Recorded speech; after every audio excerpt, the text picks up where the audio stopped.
pag-hold sa camera. Hi guys, this is Cykaniki. Welcome back to my channel. So I'm here right now at Barry's Grills and I'm here to witness the press conference of Magbuwag Takay, Medyo Maldito and Snake Princess and Ukay Ukay Diva, and the Bottled Water Diva is here, and I'm going to insert some videos and clips for you to enjoy, so stay tuned, okay?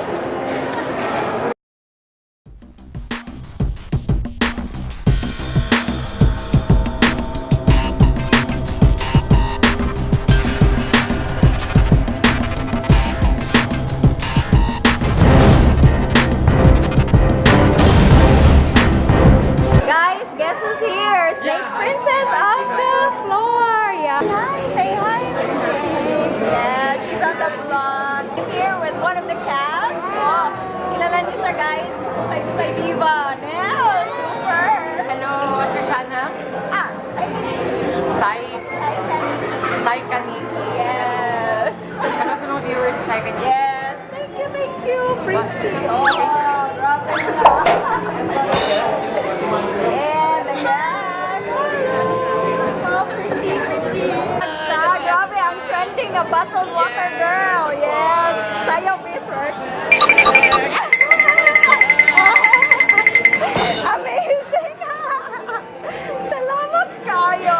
Welcome! Thank you! Welcome! I support Magbuwag Takay! Yes! Oh, karon kay na sila ilahan ni silang film. Appeal sila sa cast, guys. So, later, the press conference will start, so I'm super excited. This film is an indie film and it's a Bisaya version, so proud Bisaya. Akiko is with me for the Magbuwag Takay. Okay, so it's a Bisaya film, guys. You need to watch this. So Akiko is one of the lead role, right? Yes. So I'm with Medyo Maldito and Snake Princess and all the local artists na magtilitan kayo when it comes to acting. Yes. So guys, please do watch. Support! Yes. Thank you so much. Wow, guys, Medyo Maldito is here. Grabe. Congratulations. Please invite them. Kung sa inyong kanang about Magbuwag Takay. Kay man sa kay. Pero mas kay man siya takay. Goyong na ko si Snake, Akiko, ako. Himo sila mo para ninyo so ta support mo sa amin. Bisaya. Premier ani kay ko ay November 30. Pero sa Cebu, pwede mo maka-check sa Facebook sa MTK Magbuwag Takay para makapag ticket na mahuli. Yes. Okay na.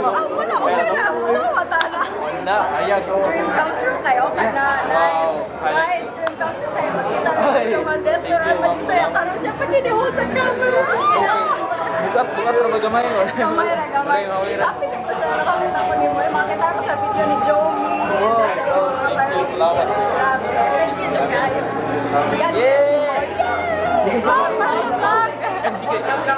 Go, go! Medyo Maldito on Ruel Ukat. Yan! Oo. Distribute MTK nationwide. Yes. So, Noxus is all about two sweethearts, college ni sila, college students, who are both given 30 days nga magsabot sila, magplano sila for their breakup. So, they are planning to have a breakout without the drama. So, mag-remain gihapon sila as friends. But later on, no, as days passed by, they were able to found out na it's not that easy to lose somebody you loved and kabaw pa siya nga coming na. So, kana siya. Ay, so yun naman, kinaibog na magulo siya na ako. Eh, joke lang. Bitaw, nag-branch Akiko kay wala pa mga early this year, di ba? Showbiz, no? Kayo ni Miss Shine nga, kanang about the film, nag-open siya na ako, then, ngangita man sila babae para ikuan partner sa film, nahinumduman ako sa yake. Listen, huwag ka malimutan, good. So, mo to, ako siyang i-recommend ko Miss Shine, and napugos si Miss Shine, mumikuha na lang sila. Joke, bitaw. And ginamit kay Miss Shine, of course, ug ang casting crew. So, how did you prepare? Actually,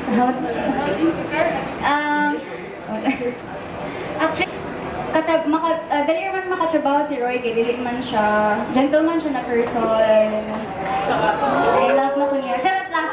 So dili siya ay kanang gaan ra kay siya ka work ba. So mo na siya. So dali ra kayo ang sa production, sa staff, sa mga co-actors at namo as in. Post ng post, MTK. Ano ba yung MTK na yan? Kasi eventually, they posted, release nung name, di ba? Magbuwag nga. As I realized, sa movie pala. Tapos, ayun, nagkataon lang na we did a film pitching session here a few weeks ago with our president, Viva's president. Tapos, I messaged Heritage Productions. I was like, are you open to meet? Ganyan. Tapos, yun, nagkataon na si Miss Sunshine contacted me. Sabi niya, they're open to meet nga. Tapos eventually, I asked for a screener of the movie. I watched it. Very nice film. You guys should all watch it. Ayun, we wanted to distribute the film because one, maganda siya. And two, I think it furthers our cause of helping the Bisaya film industry. We started with a short film kaning for anti-bullying na cause. I am a believer of films and video because for me, videos are a powerful tool for you to send a message to the people. Nowadays, millennials, they need a creative reminder, and for me, the film is one powerful tool para maka-reach out ta nila. I told myself that one day maghimo jud mi og film na Bisaya tanan and mo reflect ang Bisaya nga culture, ang humor, and at the same time sending messages to the young millennials about family values. So kung Cebuano ka, definitely you will watch this because this is your own.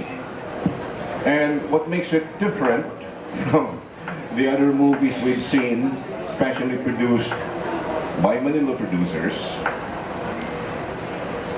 there's a lot of twists and turns in the story. It's not all love story, it's not all funny, it's not all comedy.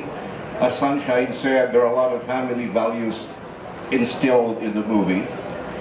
Ang value diha, bisan kung unsa kadako sa problema, as long as there is bond that really puts the family together and love prevails,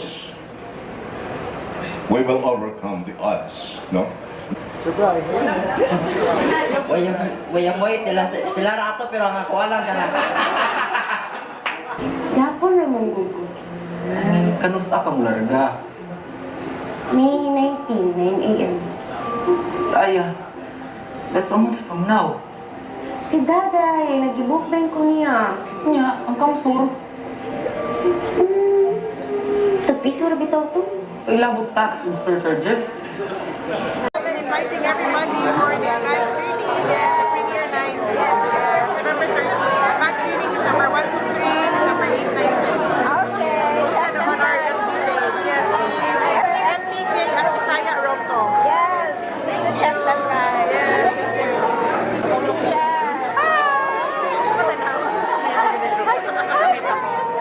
Let's eat guys.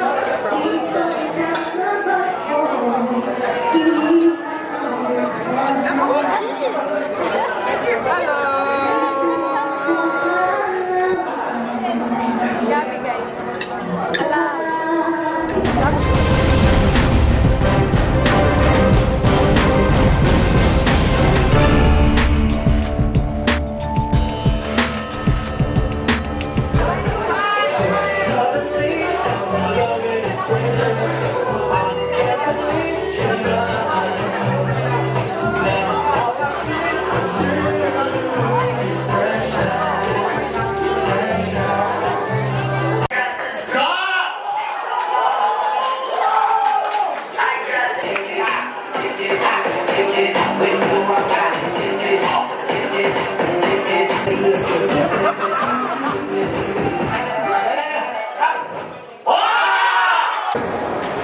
By the way, please don't forget to subscribe, like, and share this video. Okay.